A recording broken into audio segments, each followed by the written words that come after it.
నమస్తే, welcome to college TV. ముఖ్యంగా ములుగు జిల్లా మారుమూల ఏజెన్సీ ప్రాంతాలలో రోడ్లు ఎలా ఉన్నాయి?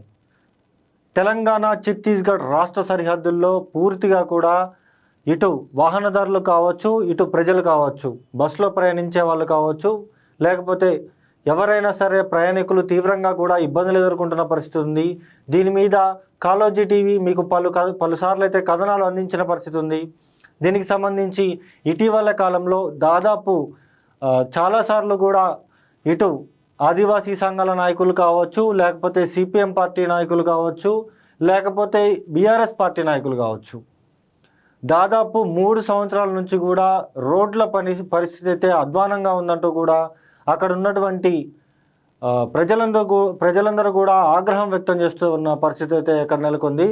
దీనికి సంబంధించి ములుగు జిల్లా వెంకటాపురం మండలం ఇటు చర్ల భద్రాచలం వెళ్ళే రహదారి పూర్తిగా కూడా గుంతలమయంగా మారింది. ఎటు చూసినా మోకాళ్ళ లోతు పైబడిన గుంతలే కనిపిస్తున్నాయి. దీనివల్ల మేము తీవ్రంగా ఇబ్బందులు ఎదుర్కొంటున్నామంటూ కూడా అక్కడ ఉన్నటువంటి వాహనదారులు అయితే చెప్తున్న పరిస్థితి ఉంది. ఇటీవల కాలంలో ఏదైతే ఇటు వెంకటాపురం నుంచి ఇటు భద్రాచలం వెళ్ళే రహదారిలో రాళ్లవాగు అనే ఒక బ్రిడ్జ్ ఉంటుంది. ఆ బ్రిడ్జ్ పూర్తిగా కూడా కుంగిపోవడంతోనైతే అక్కడికి ప్రయాణించే ప్రయాణికులు అయితే దాదాపు 30 కిలోమీటర్లు కూడా 3 గంటలు ప్రయాణిస్తున్న పరిస్థితి అయితే అక్కడ నెలకొంది. అసలు దీనికి సంబంధించి ఒక్కసారి మీకు చూపించే ప్రయత్నం చేస్తాను. చూడొచ్చు మనం విజువల్స్లో. ఇది వెంకటాపురం నుంచి చర్ల ఏదైతే భద్రాద్రి కొత్తగూడెం జిల్లాకి సంబంధించి వెళ్ళే రహదారి. చూడొచ్చు, అంటే ఒక కారు వెళ్ళాలంటే అంత ఘోరమైన పరిస్థితి ఉంది ఆ ఏరియాలో. పూర్తిగా కూడా చూడొచ్చు, వందలాది లారీలు ప్రభుత్వానికి పన్నులు కడుతున్నారు, టోల్ ట్యాక్సులు కడుతున్నారు, రోడ్ ట్యాక్సులు కడుతున్నారు. కానీ అక్కడ మాత్రం పూర్తిగా వందలాది సంఖ్యలో ఇసుక ర్యాంపుల వాహనాలు ఉన్నాయి, కానీ రోడ్ల పరిస్థితి మాత్రం అధ్వానమైన పరిస్థితి. అసలు మేము తిరగలేకపోతున్నాం, రోడ్డు ఎక్కలేకపోతున్నాం. రోడ్డు ఎక్కితే మొత్తం దుమ్ము మమ్మల్ని కమ్మేస్తుంది. కనీసం రోడ్ల మీద ప్రయాణించాలంటే తీవ్రంగా ఇబ్బందులు ఎదుర్కొంటున్నాం అంటూ కూడా అక్కడ ఉన్నటువంటి ప్రజలు చెప్తా ఉన్నారు. దీనికి సంబంధించి ఏ అధికారి కానీ ఏ ప్రజాప్రతినిధి కానీ పట్టించుకోడు. స్థానికంగా ఉన్న ఎమ్మెల్యే, భద్రాచలం నియోజకవర్గంలో ఉన్న ఎమ్మెల్యే తెల్ల వెంకటరావు గారు, ఆయన కనీసం పట్టించుకొని కూడా పరిస్థితి.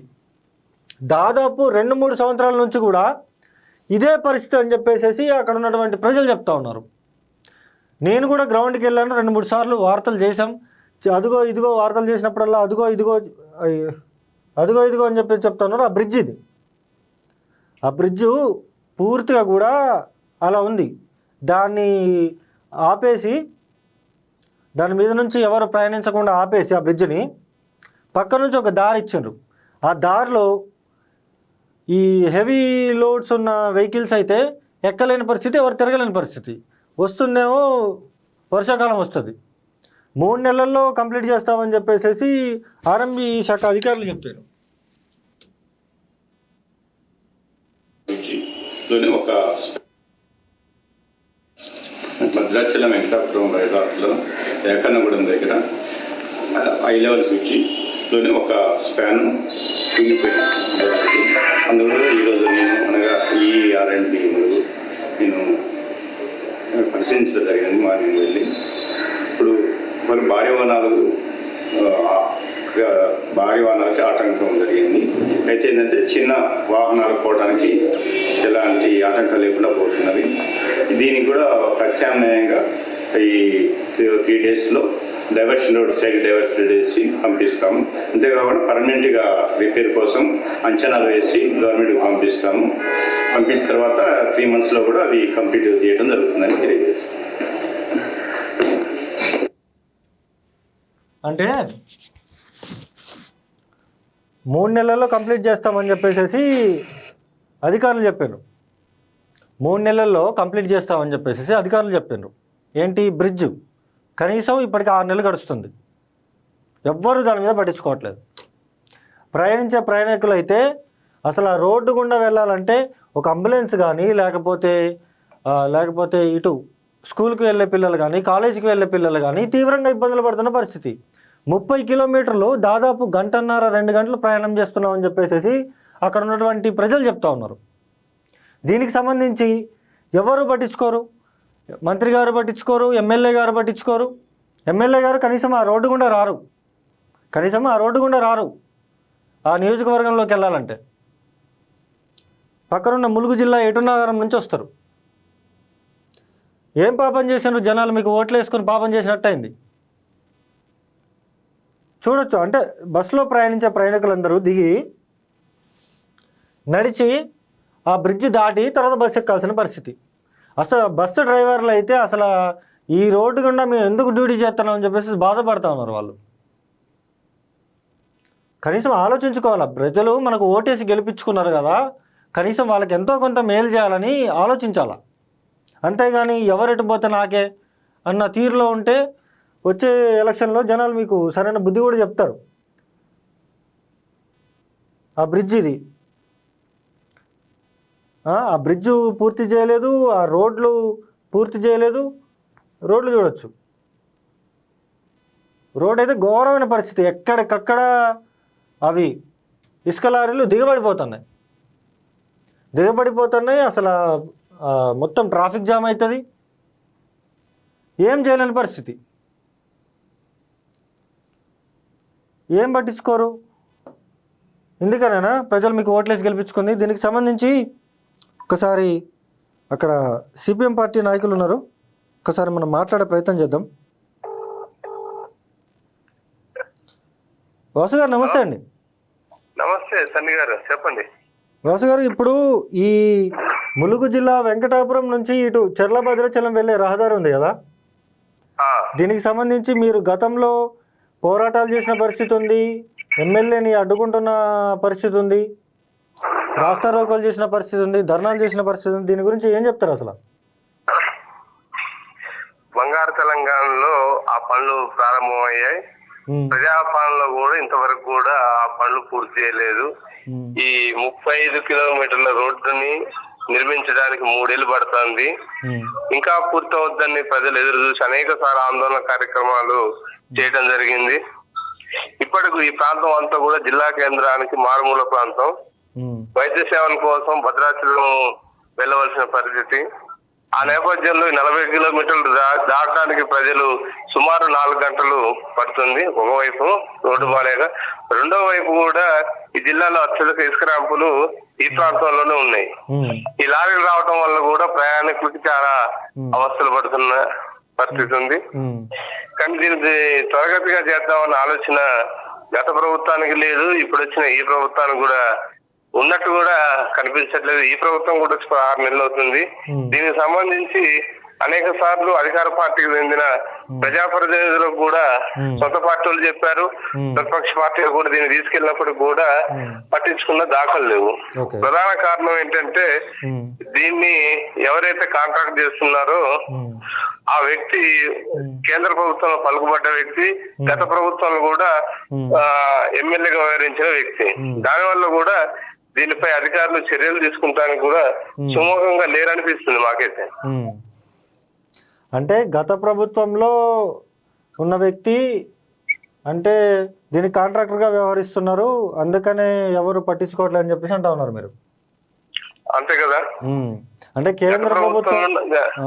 కేంద్ర ప్రభుత్వంలో ప్రస్తుతానికి కీలక పాత్ర పోషించారు. గత ప్రభుత్వంలో ఎమ్మెల్యే వ్యవహరించి ఇప్పుడు కేంద్ర ప్రభుత్వంలో కీలకమైన పాత్ర పోషిస్తున్న వ్యక్తి కాంట్రాక్టర్. సదరు కాంట్రాక్టర్ మీద చర్యలు తీసుకుంటానికి కూడా సంబంధిత ఇంజనీరింగ్ అధికారులు చర్యలు తీసుకుంటానికి వెనుకాడుతున్నారు. దానిపై ఇప్పుడున్న అధికార పార్టీ ప్రజాప్రతినిధులను చొరవ చూపెడతారంటే అది లేదు. మా ఎమ్మెల్యే గారి దగ్గరికి వెళ్ళి ప్రజలు మొరబెట్టుకోవాలన్నా సరే ఈ రోడ్లలో ప్రయాణించడానికి కూడా నానా యాత్ర పడాల్సి వస్తుంది ఒకవైపు. రెండో వైపు నిన్నటి దాకా ఎగ్జామ్స్ వెళ్లాల్సిన పిల్లలు కూడా చాలా ఇబ్బంది పడి, ఎగ్జామ్ 9ంటికి అయితే 5 గంటలకి ఇంటి నుంచి ప్రయాణం మొదలు పెట్టుకుంటే గానీ వెళ్ళే పరిస్థితి లేదు. అంటే 30 కిలోమీటర్ల రోడ్డుని దాటడానికి విద్యార్థులు, ఓ పక్కన గిరిజన మహిళలు, ఈ గర్భిణీ స్త్రీలు, ఏదైనా ఆరోగ్య సమస్య వస్తే గర్భిణీ స్త్రీలు కూడా 108 రావడానికి కూడా ఇబ్బంది పడిన పరిస్థితిలో రోడ్డు పరిస్థితి ఉంది. అంటే ప్రధానంగా సిపిఎం పార్టీ నుంచి అసలు ఏమని డిమాండ్ చేస్తా ఉన్నారు? ప్రధానంగా వెంటనే ఈ పనులు ప్రారంభించాలని పార్టీగా డిమాండ్ చేశాం. గతంలో కూడా రాస్తారోకులు చేసే సందర్భంలో సంబంధిత ఇంజనీరింగ్ అధికారులు వచ్చి దీన్ని వెంటనే ప్రారంభిస్తామని చెప్పారు. కానీ అది ఆచరణకు నోచుకోలేదు. మేము కూడా ఆందోళన కార్యక్రమం చేద్దాం. ఇంతవరకు ఎగ్జామ్స్ ఉన్నాయి. ఈ ఎగ్జామ్స్ అయిపోయినమ్మటే దీనిపై ఆందోళన కార్యక్రమం రూపొందించడానికి ప్రణాళిక సిద్ధం చేసుకుని ఉన్నాం. ఓకే థ్యాంక్ యూ వాసు గారు. Thank you. రైట్. అంటే పూర్తిగా కూడా ఈ రోడ్లకు సంబంధించి ఇటు ప్రతిపక్షాలు కావచ్చు, లేకపోతే అధికారంలో ఉన్న నాయకులు కూడా, స్థానికంగా ఉన్న నాయకులు కూడా ఇది అని చెప్పేసి అక్కడ ఉన్న స్థానికంగా ఉన్న ఎమ్మెల్యేకి కావచ్చు, ఎంపీకి కావచ్చు, వాళ్ళకు కూడా చెప్పిన పరిస్థితి ఉంది. కానీ ఎవరు కూడా పట్టించుకోవట్లేదు. ఎందుకంటే దీని వెనకాల కేంద్ర ప్రభుత్వానికి సంబంధించిన ఒక వ్యక్తి, బలమైన వ్యక్తి ఉన్నాడు. ఆయనే కాంట్రాక్టర్గా ఉన్నాడు. ఆయనకు సంబంధించిన కంపెనీలే ఉన్నాయి. అందుకనే ఎవరు ఏం పట్టించుకోవట్లేదంటూ కూడా మాట్లాడుతున్న సిచ్యువేషన్ ఉంది. దీనికి సంబంధించి ఇప్పటికైనా అధికారులు కావచ్చు, లేకపోతే ప్రజాప్రతినిధులు కావచ్చు, మొద్దు నిద్ర వీడి వీళ్ళకి న్యాయం చేయాల్సినంత అవసరం ఎంతైనా ఉంది. ఎందుకంటే పూర్తిగా కూడా ఈ రోడ్లకి సంబంధించి ఒక 108 తిరగలేని పరిస్థితి. ఒక స్కూల్కి వెళ్ళే విద్యార్థి స్కూల్కి వెళ్ళలేని పరిస్థితి. మండలంలో ఒక ఎంఆర్ఓ ఆఫీస్లో పనున్నా, లేకపోతే ఒక హాస్పిటల్లో పనున్నా, లేకపోతే ఒక పోలీస్ స్టేషన్లో పనున్నా వెళ్ళలేని పరిస్థితి. ఇలా రోడ్లు ఉంటే యాక్సిడెంట్లు కాకపోతే ఏమవుతాయి? రోడ్లు ఇలా ఉంటే యాక్సిడెంట్లు కాకపోతే ఏమవుతాయి అనేది ఆలోచించుకోవాలా. పూర్తిగా కూడా ఇటీవల కాలంలోనే బొచ్చడి యాక్సిడెంట్లు జరిగినాయి. దాదాపు 10-15 యాక్సిడెంట్లు ఈ రోడ్ల వల్ల జరిగినాయి. రోడ్లు సక్రమంగా ఉండవు. టోల్ ట్యాక్సులు వసూలు చేస్తారు, రోడ్ ట్యాక్సులు వసూలు చేస్తారు, అన్నీ వసూలు చేస్తున్నారు. ప్రజలే ఇస్తున్నారు కదా డబ్బులు. ఆ డబ్బులతోనే కదా మిమ్మల్ని రోడ్లు ఏమనేది. అంతేగాని మిమ్మల్ని ఏదో తీసుకొచ్చి పెట్టమనట్లేదు కదా. అది ఆలోచించుకోవాలా. ఆలోచించుకొని ఇప్పటికైనా ఈ రోడ్డు నిర్మాణం పనులు చేయాలని చెప్పేసి ఇటు సిపిఎం పార్టీ నాయకులు డిమాండ్ చేస్తూ ఉన్నారు, అటు ఆదివాసీ సంఘాలు డిమాండ్ చేస్తూ ఉన్నాయి, ఇటు అధికారంలో ఉన్న వాళ్ళు కూడా బాధపడుతూ ఉన్న సిచ్యువేషన్ ఉంది. దీనికి సంబంధించి ఇప్పటికైనా రోడ్లు వేసి ఆ ప్రాంత ప్రజలకి విముక్తి కలిగించాల్సినంత అవసరం ఎంతైనా ఉంది. దయచేసి రోడ్లు వేసి ఇక్కడ ప్రయాణించే ప్రయాణికులకి ఎటువంటి ఇబ్బంది లేకుండా ఇది చేయాలని చెప్పేసి కాలోజీ టీవీ తరపు నుంచి కోరడం అయితే జరుగుతూ ఉంది. చూస్తూనే ఉండండి కాలోజీ టీవీ. నేను మీ జర్నలిస్ట్ సన్నీ.